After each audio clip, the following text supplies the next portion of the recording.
Doing, everybody? On this video is going to be about 3 parts to it. What we doing is we're going to replace the inner outer tie rods and the lower control arm on the 2018 Mitsubishi Outlander. But I'm going to show y'all the process. This is going to include taking the brakes off and taking the rotors. I'm going to show y'all that part first in part 1. Part 2, I'm going to show y'all how to take the start showing y'all how to take the other stuff off. So the first thing we're going to do is this. The first thing we're going to do is we're going to jack the car up, and we're going to put the jack stand under it because we want safety. The next thing we're going to do is we're going to remove the lugs and the tie off. Now the next process we're going to do is we're going to be taking the brakes off, which this is going to include you changing your brakes on the same vehicle also. Okay, you got your caliper right here, and you're going to have 2 bolts on the back of it. I'm going to tell y'all the size in a minute. There's 2 bolts on the back of it, one up there and one down there. That holds the caliper on there. I'm going to show y'all. As y'all see, I got the wheel turned this way, so it'll be easier for me to access these 2 bolts right here. These are 14 millimeter bolts. You can use a 14 millimeter socket and a ratchet. And I always turn left. Remember that. Loose is left. But I'm about to remove those bolts. That's the first thing you're gonna do. Oh, I'm sorry. Take your before you take these bolts off, take your brake fluid cap off. That'll help relieve the pressure on this caliper right here.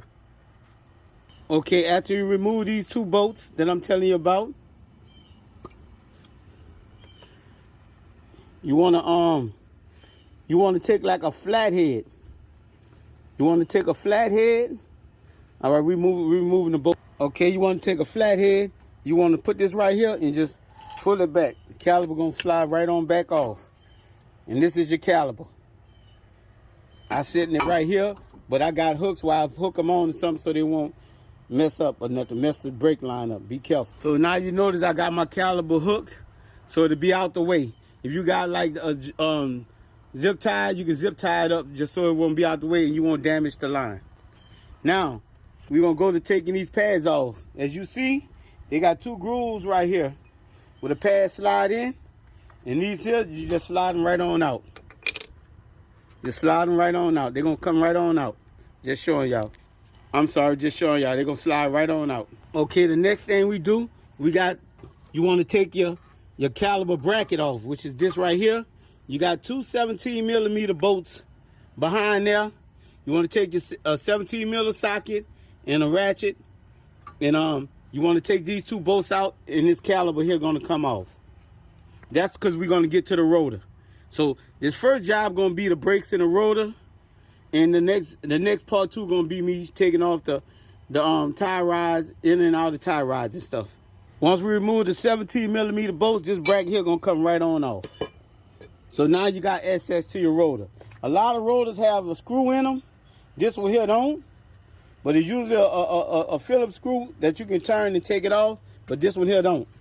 So let's see. Once you take those caliper bracket bolts off, if it's on the rotor on there tight, I just hit it with this mallet on both ends. You know what I'm saying? Around the rotor to loosen it up. And the rotor's going to slide right off. And so when you're putting your brakes back on, see this little piston right here? I'm going to show y'all a product that I got. You want to push that piston in to be able to put your new brakes and slide them back in the same way you took them out. All right, hold on. I want to show y'all the little gadget. If you got a C-clamp, you can use that also. Hold on. Okay, this is the little gadget I use to push this here piston in, because that's the only way your brakes going to go. You just do it like this, and your piston gonna slide all the way back in. And this is before you put your brake pads. You put this caliper back on over your new brake pads. So I'm gonna show y'all what it's gonna look like when you finish. So when you finish, your brake caliper should look like this. It should be all the way in, and this way you can slide it back on how you took it off. It'll be easier to do that, and that's the purpose of taking the brake caliper cap off. After you push the piston in, on your new brake pads, you want to put some brake grease on there, and you want to clean with some brake cleaner. You want to clean all that. You want to clean everything. Your caliper, your bracket. You want to clean all that. You want to clean and lubricate everything. So anything with the screws and the bolts and all that, you want to lubricate all that. So, and you want to clean it with brake cleaner. So you won't have all that grit and stuff in there. I hope this helps somebody. With part 1, just taking off the brakes and the rotors and putting them back on. Just repeat that process. Part 2, we're going to take off the inner and outer tie rods and the sway bar. So, hey, I hope this helps somebody. Hey, and go get it, man. You know what I'm saying? It ain't hard. Just take your time and just follow these steps I told you, and you're going to be okay. Love you, and have a nice day.